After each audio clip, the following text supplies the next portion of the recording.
Welcome back to the channel. My name is Jeff, and this is Not Just Book Reviews. And today I'm going to be doing a book tag that I discovered from Michael K. Vaughan, which is the science fiction book tag. And it's 8 questions. And actually, he just posted it today, and I got inspired, and I thought, I want to do that tag. I don't do a lot of tags, but this one intrigued me. And since I'm kind of in a science fiction state of mind, I thought, let's do it. And I'll tag a couple of shows at the end. I'm not followed by too many people, so I can't tag too many folks at this point. I've only been on Goodreads for about a month. So let's jump right in. First question is, what was the first science fiction book I ever read?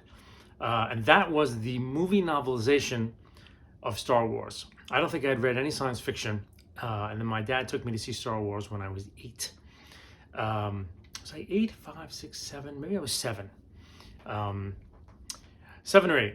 I went to see Star Wars, and I got the novelization. I got the cassette version of it when it came out.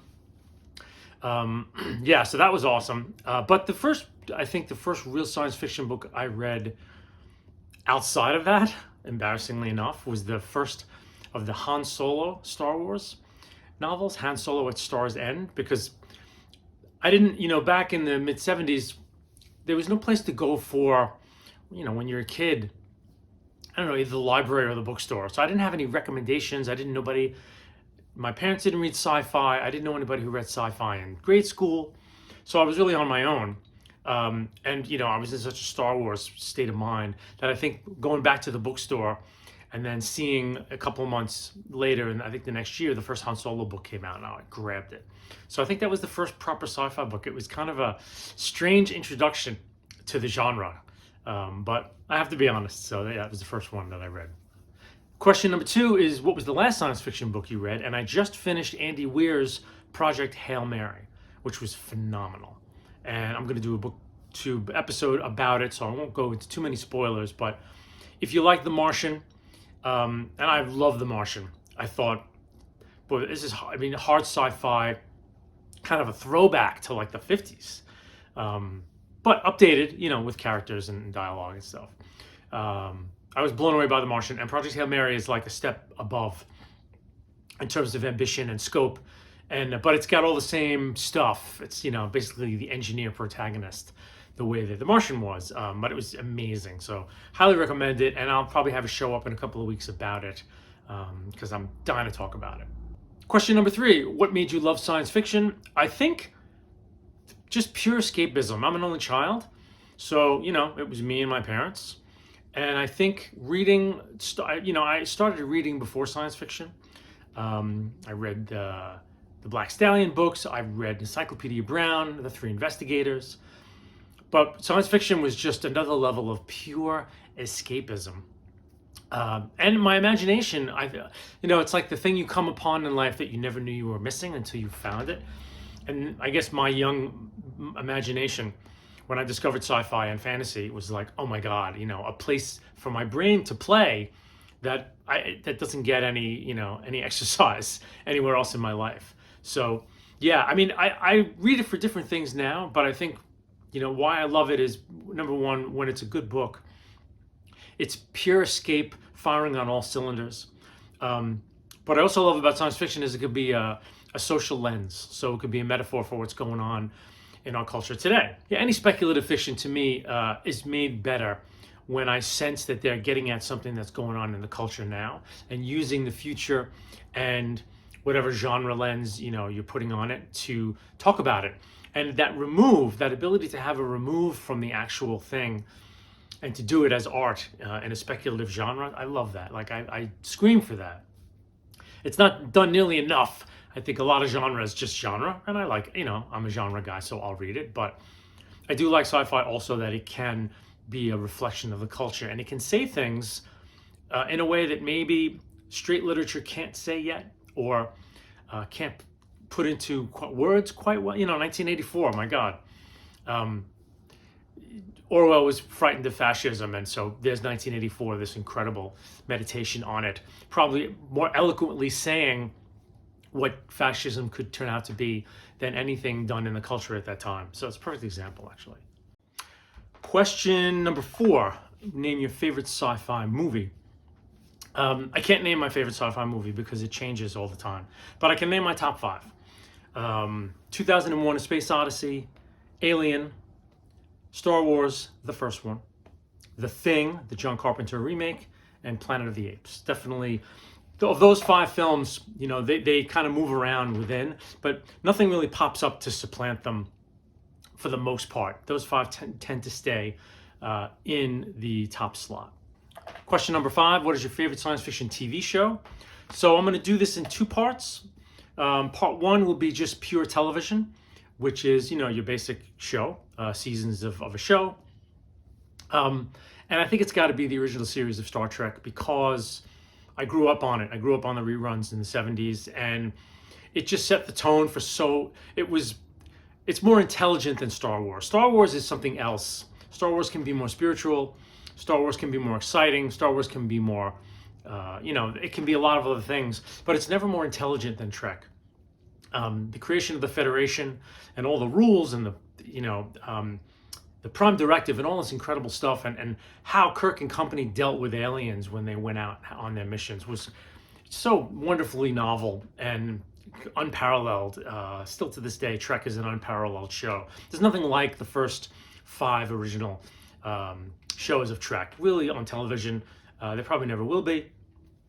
Doesn't mean it's good television in a popular sense, but it's good science fiction television in my mind. So yeah, the original season has to be kind of where although Next Gen and Deep Space Nine, really are tremendously good shows.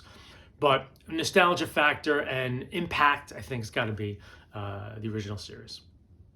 Part 2 is the miniseries. I'm a big fan of the miniseries as a form. I really like it. I kind of like, in some ways, how streaming has brought back kind of the 10-episode movie, if you will. Kind of like that. It allows a movie to grab some things from TV, right, but still kind of be a movie in that it ends. And the Battlestar Galactica miniseries that kicked off that show, probably the best science fiction television that's ever been done, period. If you haven't seen the miniseries and you started with the first episode, which is 33, when the Cylons come every 33 minutes, you got to watch the miniseries, because the miniseries to me is like the best, probably the greatest science fiction movie ever done.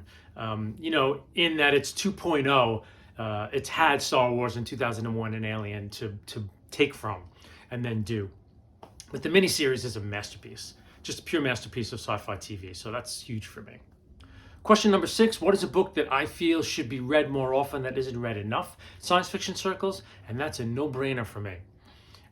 Philip Jose Farmer's Riverworld series, especially the first book, To Your Scattered Bodies Go. I'm looking forward to really covering that series in depth as a series, because nobody's read it anymore. Nobody reads him. I haven't seen any booktubers cover that series. And to me, it's one of the greatest science fiction series ever written to this day. And it remains so. I've read it recently. I think I went through it about 2-3 years ago. Holds up without a doubt, and especially the first novel. It's an incredible, incredible premise where we're in the far future, and everyone who has ever lived has been resurrected along this massive river valley on this huge world. And there are, in each area, there's like 30% of one time period and one culture, 20% of another, and then a mix of others. And so, there could be ancient Romans next to modern Americans, and they don't know why they're there, why they've been resurrected, so on. And so they're discovering how the world works, and they're figuring out who put them there and what's the purpose, and this monstrous mystery is continuing through. It's a 4-book series. The 5th book is kind of a coda. It's really a 4-book series. But nobody's read it, and I don't know why it's fallen out of favor. I never see it ranked on best of lists at all, and it's a tremendous series. So yeah, that's my pick. Question number 7, what is your favorite science fiction short story? Boy, there are lots of short stories in the sci-fi genre, but I don't read a ton of short work. So I've read kind of the classics. So my top 3 come from the classics. Arthur C. Clarke's The Star, for sure, is a perennial favorite of mine. The Light of Other Days by Bob Shaw is a beautiful story. The Red One by Jack London, and The Long Rain by Bradbury. Those are the four that I think I come back to. Yeah, they're very different. I mean, London's the Red One. Actually, I just finished doing a show on that, so I'm going to upload it in the next couple of weeks. One of my favorite short stories of Jack London's, and one of my favorite science fiction short stories. Clark's The Star is like the perfect science fiction story. You can't go wrong. The Light of Other Days is heartbreaking, and takes a piece of science fiction and makes it, it's the whole story is really built around it in a really amazing way. And then The Long Rain is just great. I don't know why I like The Long Rain. I love the writing, and there's something about it that's kind of ineffable that I really like. So those are my top. Question number 8, what is your favorite science fiction book of all time?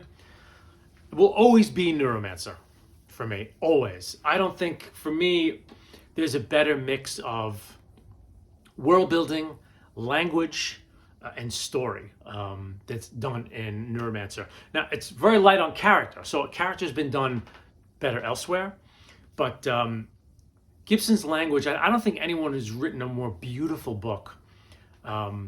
Maybe Lucius Shepard, Life During Wartime, perhaps, but I don't think in terms of beauty of sentence by sentence, these Raymond Chandler-esque, J.G. Ballard feeling sentences that he writes are half of what makes his world so exotic and enthralling. He writes with such beautiful prose. And I think after Neuromancer, I read a little bit about him on Neuromancer, and he was so jacked up when he wrote it. He wanted the reader to find something in every page that was novel or startling or uncanny. So he's like, this was his first book. He poured over it like a maniac. And to me, it's this jewel that he just polished and polished and polished till there wasn't like an extraneous word or action that took place in the book that didn't make sense for the story. So it's incredibly propulsive and unified. And I don't know that he's changed. His language is a lot different now. To me, he never equaled the incandescence of the language he used in Neuromancer. Even Count Zero, his next book, I thought the language was a step down. It just wasn't as hypercharged as Neuromancer was. So anyway, I read Neuromancer probably once a year. It's my favorite book of all time. And that's the last question for the science fiction tag. So I'm going to tag 2 people that I think have commented on my shows somewhat, and I'd love to hear their take on it. Owen Edwards from across the pond. Actually, I think they're both across the pond. Owen Edwards, you're tagged, and Criminale as well, the infamous book ban generator. I'm tagging you too. I'm curious to see what your answers would be like. So anyway, thanks for watching.